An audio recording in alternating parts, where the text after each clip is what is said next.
This video will show you how to check for interference, how your parts are connecting in Fusion.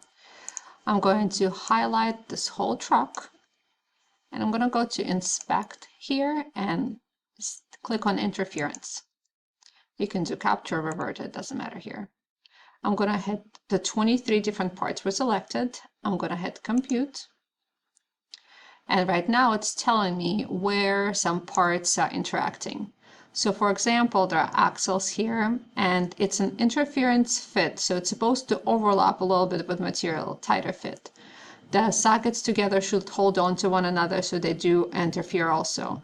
The windshield inside is interference fit, so we want it to stay inserted too. So all those are legal or allowed interferences here. So hopefully yours have the same thing. Go ahead and take a screenshot and submit it on your Weebly.